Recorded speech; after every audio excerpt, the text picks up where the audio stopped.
Imaginez une enfant ayant toujours été bonne vivante qui se retrouve à se priver de manger simplement pour ressembler aux standards de la société. Une fille qui a toujours eu confiance en elle, qui se retrouve aspirée dans un cercle vicieux, à manger toujours moins, brûler toujours plus pour perdre toujours plus de poids. Passons à l'année 2022 qui a été pour moi le signe de la liberté alimentaire. J'ai décidé de lâcher prise et de faire la paix avec mon corps, avec mon alimentation et mon reflet dans le miroir pour retrouver la petite fille qui aimait tant la vie. La fille que je suis aujourd'hui n'est plus du tout la même que celle qui a commencé cette chaîne YouTube. Salut, c'est Clems, j'espère que vous allez tous très bien. Je suis très heureuse de vous retrouver dans une nouvelle vidéo un petit peu particulière pour moi que je ne sais pas trop comment tourner. On va regarder ensemble et réagir à la vidéo sur ma transformation physique concernant ma perte de poids que j'ai postée il y a 1 an et demi, soit en avril 2021. C'est une des premières vidéos que j'ai publiées sur ma chaîne, mais c'est aussi la vidéo qui a le plus de vues de toute ma chaîne. Ça a été votre vidéo préférée. Lorsque j'ai fait cette vidéo, je sortais sans vraiment en être sortie des troubles alimentaires. J'avais toujours un poids très bas, j'avais toujours des tendances à me restreindre, j'avais toujours des comportements qui montraient que je ne m'en étais absolument pas sortie. J'ai tellement évolué mentalement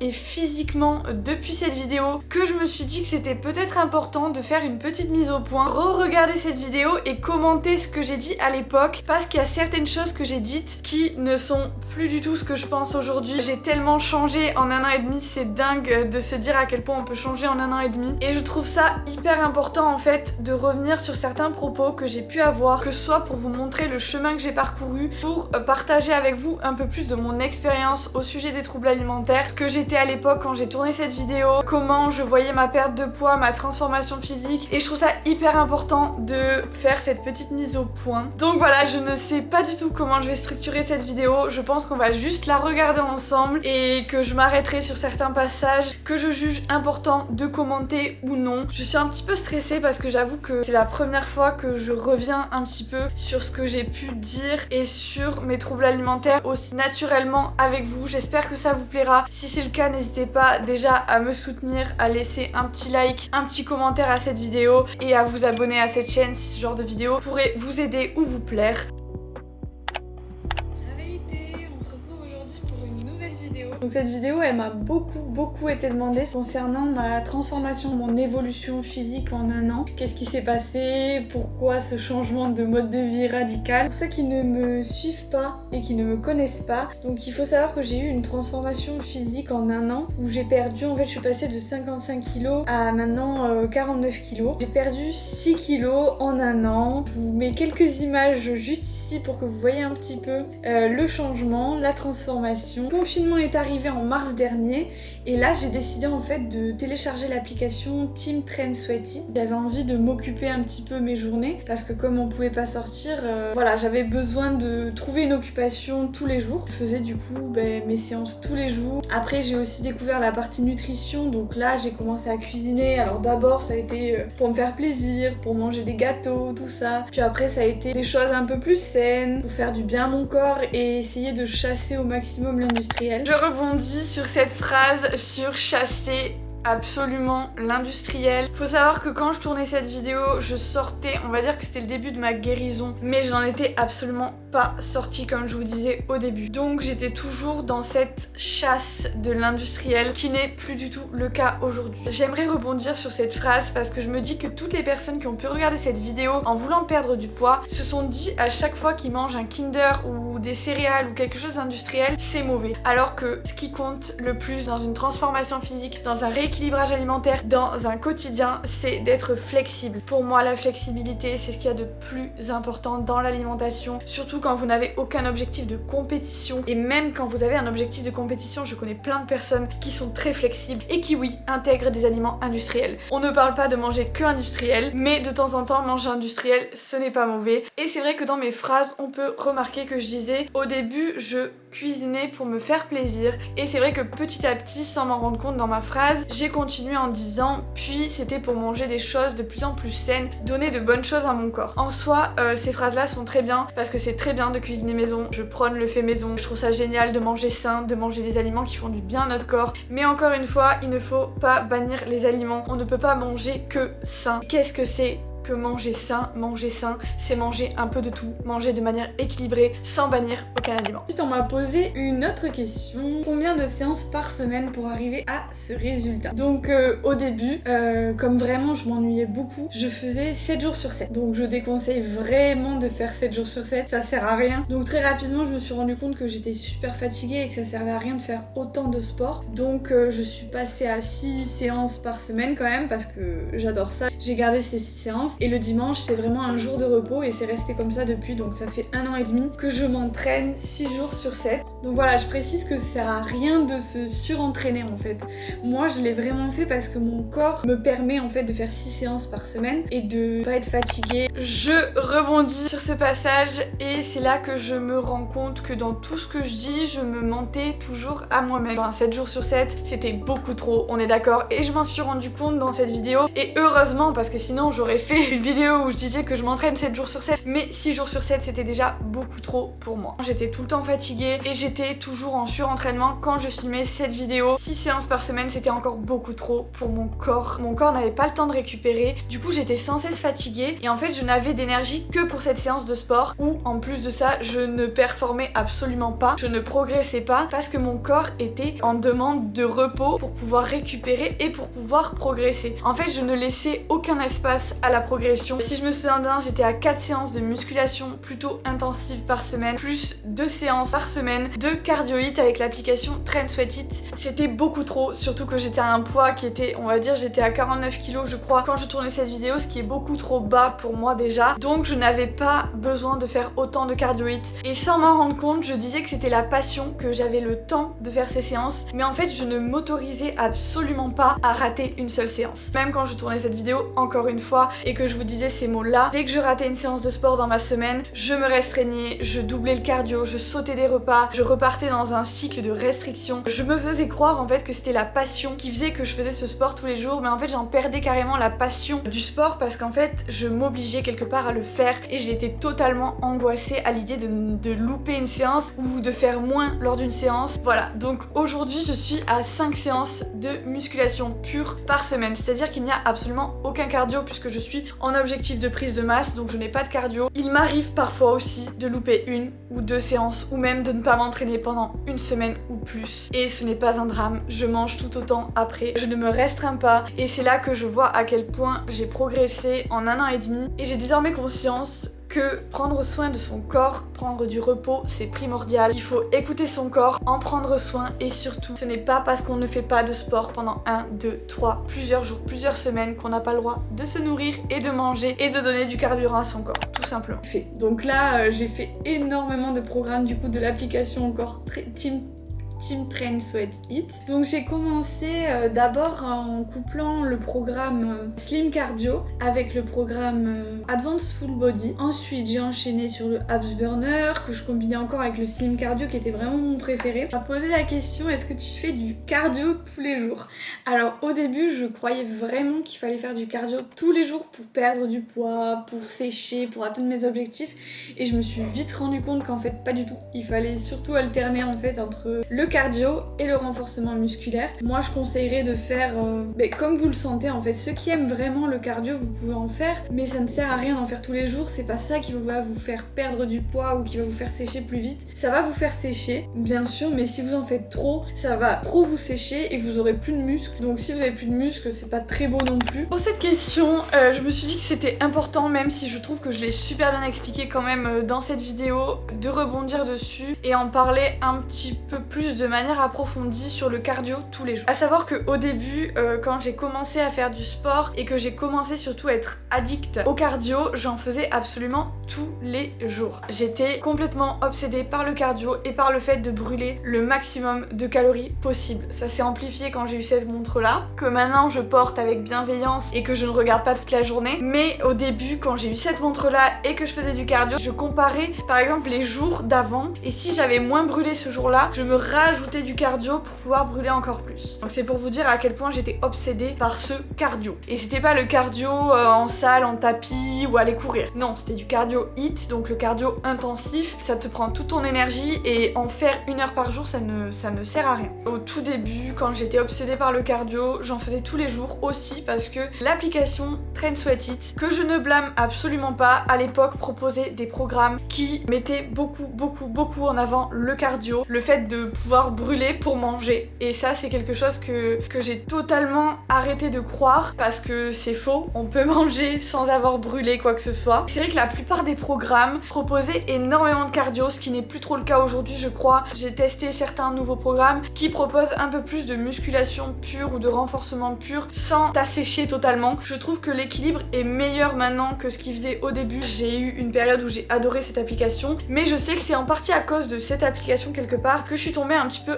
accro au cardio parce qu'ils en proposaient énormément. J'ai dit aussi que le programme Slim Cardio était mon préféré. Pourquoi le programme Slim Cardio était mon préféré et pourquoi je l'ai fait plusieurs fois? Parce que c'était que du cardio, 3 séances par semaine et c'était que du HIIT, mais genre c'était vraiment des HIIT très intensifs. De temps en temps, ça peut être cool, je pense, se dépenser, se défouler, c'est bien, mais c'est vrai que moi je le faisais à outrance ce programme et qu'à chaque fois que je le faisais, je reperdais du poids, sauf que pour une personne qui a besoin de perdre du poids, c'est bien, mais pour une personne qui fait déjà un poids beaucoup trop bas pour sa taille et pour sa morphologie, je pense pas que ce soit super bien. Est-ce que tu comptes tes calories? Ça m'amène à vous parler d'un sujet qui a été un peu plus difficile pour moi durant cette année, ça a été mes troubles alimentaires, parce que oui, mon année n'a pas été rose du tout, ma transformation n'a pas été rose du tout. Je suis tombée dans une obsession de la nourriture. J'ai eu une période durant cette année où je me restreignais complètement. J'étais obsédée par la nourriture, j'ai commencé à compter mes calories et j'enlevais en fait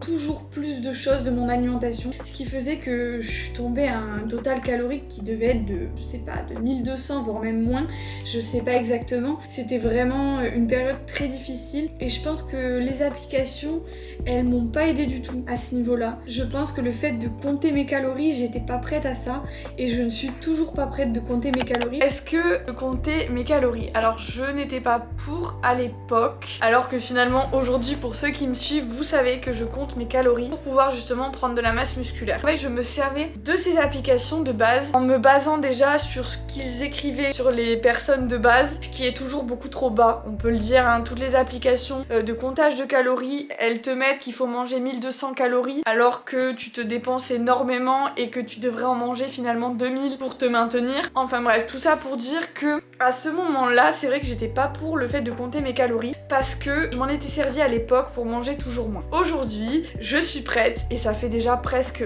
1 an que je compte mes calories pour pouvoir justement manger suffisamment parce qu'en fait, je n'en suis absolument pas capable toute seule pour le moment. À terme, j'aimerais beaucoup un jour être capable de manger suffisamment sans compter mes calories, mais pour le moment en tout cas, c'est ce qui m'a aidée et c'est ce qui a fait que je m'en suis sortie aujourd'hui. Bon, bien sûr, j'ai l'aide de ma coach que j'ai depuis 1 an. Je ne l'aurais absolument pas fait tout seul et je n'aurais pas recommencé à compter mes calories si j'avais été seule parce que je n'en étais absolument pas capable. Par contre, avec ma coach qui est là derrière moi pour m'aider, pour me dire tu manges tant, tu fais ça, tu fais ci, c'est vrai que compter mes calories ça m'aide beaucoup et ça m'a surtout beaucoup aidé au début de ma guérison. Compter mes calories, au final, ça m'a réappris à manger, à écouter mes sensations de faim. Des fois, j'ai pas envie de compter mes calories, du coup, par exemple, le week-end, généralement, je les compte pas et je me sens tout à fait safe de ne pas les compter et je commence d'ailleurs à manger suffisamment intuitivement, ce qui est un petit peu le but de tout ce processus. Franchement, aujourd'hui, je suis à plus de 2500 calories par jour et quand je tournais cette vidéo, j'étais à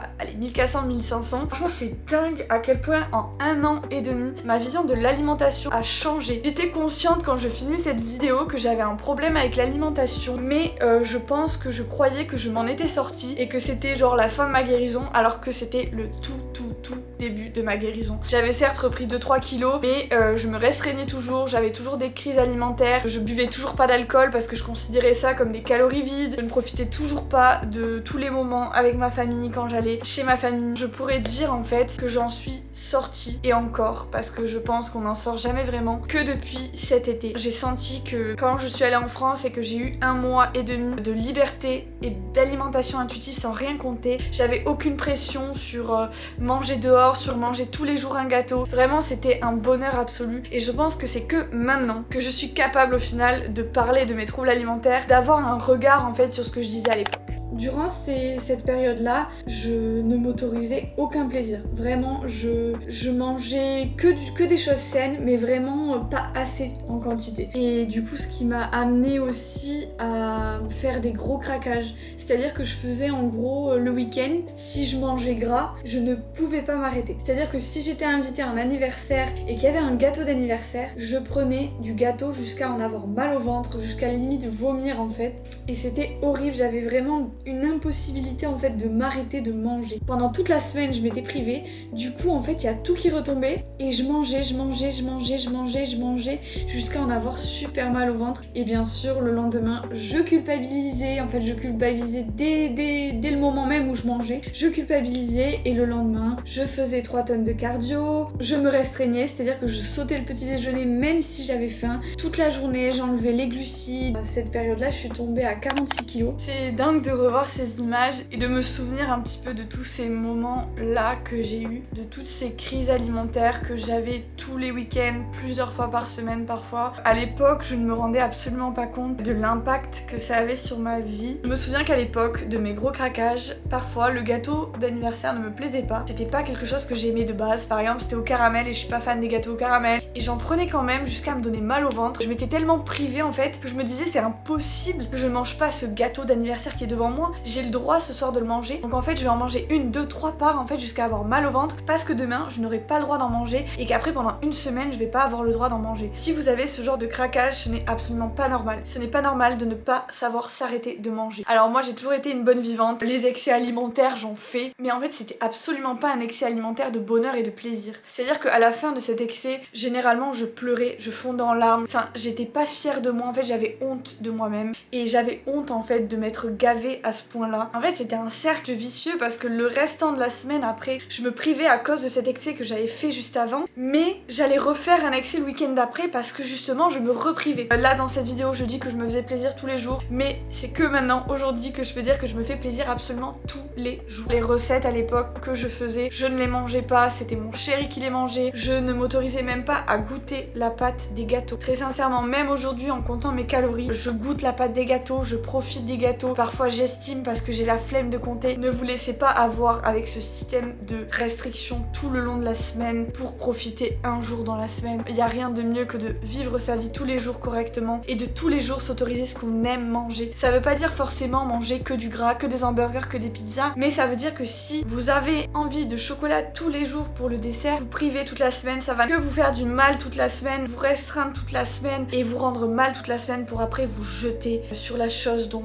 vous n'aviez pas le droit la semaine. Est-ce que tu fais des cheat meals? J'ai longtemps été adepte des cheat meals, notamment pendant ma période, ma mauvaise période où je me jetais du coup sur toute la nourriture. C'est pas vraiment le fonctionnement qui m'intéresse. Moi je suis vraiment pour une alimentation 100% intuitive et flexible. C'est-à-dire que tous les jours je me fais plaisir, donc tous les jours j'ai mon carré de chocolat si j'ai envie d'un carré de chocolat, je prends des desserts, je me prive pas de la semaine en fait et je prends vraiment du plaisir dans mon quotidien sur ma diète. Ce qui fait que maintenant j'ai même plus besoin de cheat meal en gros. Donc si j'ai envie d'une pizza le mardi, j'attends pas le week-end pour avoir ma pizza, je la mange le mardi quand j'en ai envie. À vrai dire, quand je tournais cette vidéo, je n'étais absolument pas capable de manger une pizza le mardi, hein, voilà. Et même parfois encore, ça m'arrive toujours d'être un petit peu angoissée s'il y a 2 ou 3 repas extérieurs dans la semaine. Mais par contre, le message était très bon, donc je suis très contente d'avoir dit ces mots parce que même si je l'appliquais pas à moi-même, au moins le message a été passé pour tout le monde. Mais quand j'ai dit ces mots, j'attendais toujours le week-end mon repas libre en fait, et j'étais longtemps obsédée par ce repas libre, par ce repas pas sain. S'il y avait le malheur d'en avoir 2 par semaine, j'étais stressée, angoissée, et quelque part ça me réenclencher ce système en fait de restriction. Est-ce que tu aimes ce que tu manges tous les jours? Alors moi, j'adore manger ça. J'adore ce que je mange. C'est-à-dire que Georgie parfois prend plusieurs fois par semaine, il prend des burgers, des pizzas, il commande à manger. Moi, je préfère manger ma salade de quinoa que de manger un hamburger. C'est mon alimentation me plaît beaucoup et je pense que c'est ce qui fait que je tiens en fait sur la durée et que c'est vraiment devenu un mode de vie. C'est pas juste un régime à court terme, c'est vraiment toute ma vie maintenant. Alors c'est vrai que tout ce que je dis là, c'est pas en soi si mauvais et c'est pas si faux parce que j'aimais vraiment ce que je mangeais, mais je me faisais croire un petit peu que j'aimais ce que je mangeais parce que de toute façon, je ne m'autorisais pas d'avoir envie d'autre chose que de ce que je devais me préparer à manger. Il n'y avait pas de place pour autre chose, il n'y avait pas du tout de flexibilité dans mon alimentation. J'adore ce que je mange, j'adore manger sain, j'adore mon riz poulet le midi, mais parfois j'ai des envies comme tout le monde en fait, et tous les jours en fait j'écoute ces envies, ce qui n'était pas le cas quand je disais ces mots parce que en fait avant il n'y avait même pas de place à réfléchir à autre chose. En fait je m'autorise à avoir des envies tout simplement, chose que quand je disais que j'aimais trop ma salade de quinoa, en fait c'est que je réfléchissais même pas à autre chose. Je me donnais cette excuse de c'est mon mode de vie pour en fait ne pas sortir de ma zone de confort et toujours manger mes repas en fait, et je croyais que ce mode de vie était sain, mais ce n'était pas le cas parce que manger 100%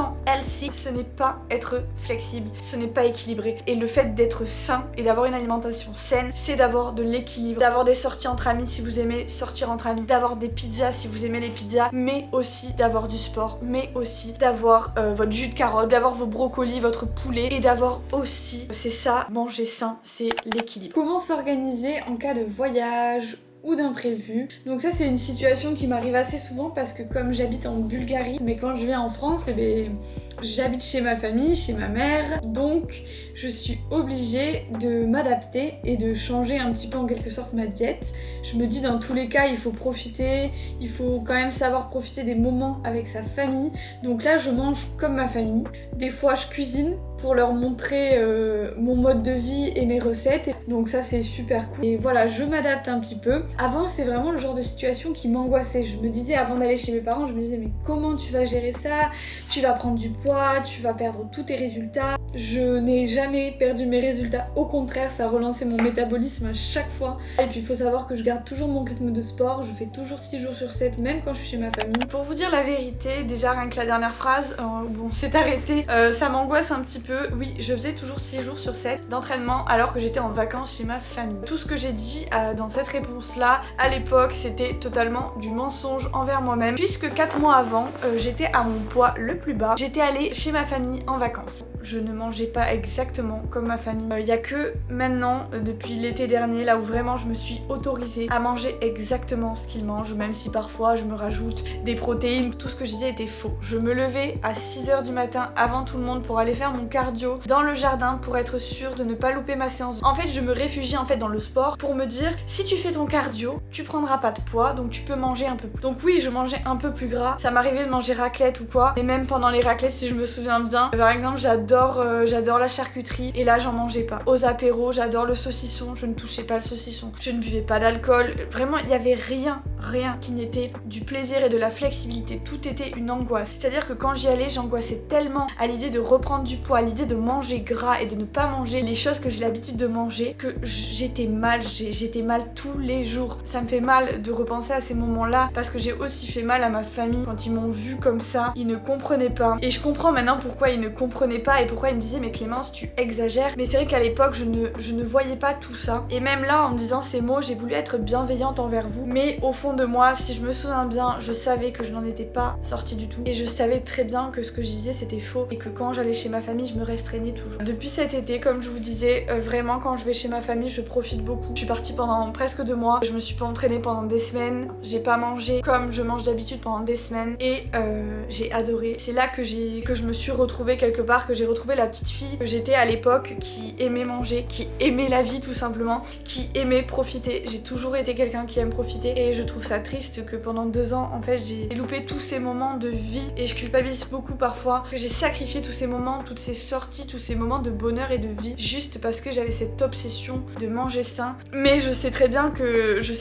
c'est pas quelque chose qu'on contrôle, et à l'époque quand je me voyais dans le miroir, je me trouvais beaucoup trop grosse, beaucoup trop pas assez quelque part, pas assez d'abdos, pas assez de rien en fait, alors que quand je revois les photos maintenant je me vois avec des vrais yeux. C'est assez choquant toujours pour moi quand je revois les photos de cette époque là, même de l'époque où j'ai tourné cette vidéo. Quand je revois les photos, j'ouvre les yeux sur à quel point j'étais mal. Mes yeux, il y avait un voile devant qui m'empêchait de voir la vérité, de voir mon vrai physique. Ça s'appelle la dysmorphophobie. C'est quelque chose que j'ai toujours parce que je me vois toujours pas avec mes yeux, mais c'est vrai que depuis que j'ai ma coach, elle elle m'aide beaucoup à voir les progrès que je fais. Et parfois c'est elle qui a besoin de me dire regarde comment tu as pris à ce niveau-là, regarde comment tu te muscles. Sinon je serais incapable de le voir avec mes propres yeux. En regardant cette vidéo, je n'ai pas reconnu cette fille. C'est tout, c'est la peau, c'est les cheveux, mais la santé des cheveux je veux dire. On va conclure cette vidéo sur ces mots parce que ma caméra est en train de surchauffer tellement j'ai parlé. J'espère que cette vidéo vous aura plu. C'est la première fois que je teste ce format. En tout cas ça m'a fait du bien je pense de parler un petit peu de ce sujet là avec vous. Je sais que vous êtes beaucoup à me suivre parce que vous savez ce que j'ai vécu ou parce que vous vivez la même chose. Et moi mon but c'est de tous vous aider à ce que ça aille mieux. On s'en sort pas facilement, on s'en sort pas rapidement, mais je vous promets qu'on s'en sort et quand on s'en sort, on revit. Et vous pouvez voir la différence rien que sur les 2 vidéos en 1 an et demi. J'ai pris des kilos, mais j'ai aussi pris des moments de bonheur, des moments de vie. J'ai retrouvé la santé, que ce soit pour mes cheveux, pour ma peau, pour des problèmes de santé que j'ai eu par rapport à toute cette restriction et toute cette période où je ne prenais pas soin de moi. À choisir, je préfère avoir un peu plus de poids, mais être dans ma santé actuelle. N'hésitez pas aussi à me suivre sur Instagram. Je partage régulièrement des posts à ce sujet, donc ça peut peut-être vous aider au sujet de la prise de masse aussi également que je suis en train de suivre depuis 1 an. N'hésitez pas à vous abonner et on se retrouve la semaine prochaine pour une nouvelle vidéo. Ciao!